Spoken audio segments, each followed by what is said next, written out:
இந்த புடவை எவ்வளவு வருது? இது 10,000 மேடம். கௌதம், இது கூட ரொம்ப நல்லா இருக்குல்ல? இதே எடுத்துக்கலாமா? பூஜா, உனக்கு இது பிடிச்சிருக்கா? கௌதம், இத பாருங்களேன்.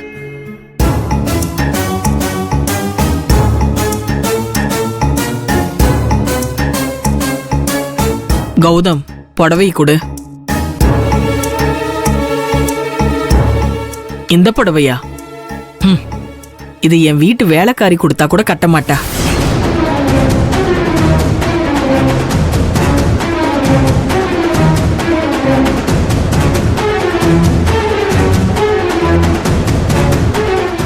ஏமா செல்வி, 1.5 லட்சம் ரூபாய்க்கு நிச்சயதார்த்த புடவை எடுக்க முடியாத அளவுக்கு நாங்க ஒண்ணு அண்ணா காவடி கிடையாது. ஐயோ, நான் அந்த ஒரு அர்த்தத்துல சொல்லல. வேற எந்த அர்த்தத்துல சொன்ன?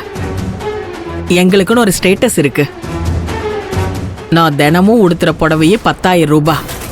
எனக்கு வரப்போற மருமக 10,000க்கு எடுத்த புடவையை கட்டிக்கிட்டு நிச்சயதார்த்த மேடையில நின்னா என்னுடைய ஸ்டேட்டஸ் என்ன ஆகிறது? என்ன ராஜலட்சுமி, எங்க யார்கிட்ட என்ன பேசுற? நீ இப்படி நடந்துக்கிறது நல்லதில்ல. அவங்க மனசு புண்படுற மாதிரி பேசுறதுதான் உன்னோட ஸ்டேட்டஸா? இத பாருமா செல்வி, நீ ஒண்ணு நினைச்சுக்காத. தம்பி சார், நீ அந்த 1.5 லட்சம் ரூபாய் புடவை எடுத்துட்டு போய் பில்ல போடு. Okay sir. அது எதுக்கு சார்? வேணாம் சார். ஏன் வேலு, நான் பணத்துக்காக சொல்லல. இந்த புடவையை கட்டினா கௌதம் சொன்ன மாதிரி என் மருமக தேவதை மாதிரி இருப்பா. அதுக்காக தான்ப்பா சொல்றேன். அது மட்டும் இல்லாம வாழ்க்கையில இந்த மாதிரி சமாச்சாரம் எல்லாம் ஒரு தடவை தான் வரப்போகுது. அதுக்கே செலவு பண்ணலன்னா எப்படி? அதெல்லாம் ஒண்ணு தப்பே இல்லப்பா.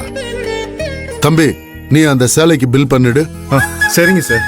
அப்புறம் நீங்களும் கையோட எல்லாருக்கும் ட்ரெஸ் எடுத்துக்கங்க. இல்ல பரவாயில்லங்க, எங்களுக்குலாம் எதுக்கு? அதான் கல்யாணம் பொண்ணுக்கு எடுத்தாச்சுல, அது போதும். போலாம். மா, மனசுல எதுவும் வச்சுக்காத. அவ புள்ள மேல இருக்கிற பாசத்துல அப்படி பேசுறா. மத்தபடி அவ குணம் அப்படி கிடையாதுமா. எதுவும் தயவு செஞ்சு தப்பா நினைச்சுக்காதீங்க.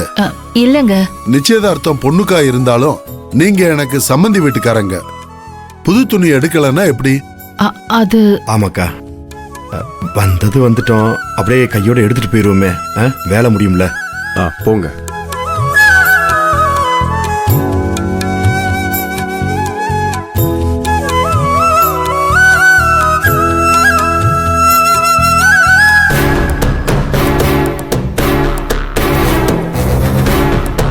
பாத்தீங்களா மாப்பிள்ள, இந்த அம்மா இப்பவே நம்மளுக்கு எவ்வளவு இளக்காரமா பேசுறாங்கன்னு.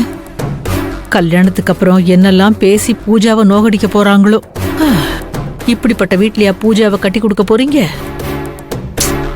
விரலுக்கு ஏத்த வீக்கம் வேணும்னு சொல்லுவாங்க. அப்படி இல்லைன்னா இப்படித்தான் நடக்கும். வாயை வச்சுட்டு கொஞ்சம் சும்மா இருக்கீங்களா?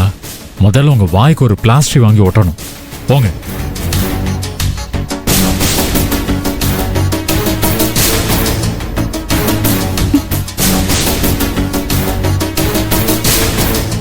கீர்த்தி, இப்ப கடைக்கு வந்தது பூஜாவுக்கு நிச்சயதார்த்த புடவை எடுக்க, உனக்கு இல்ல.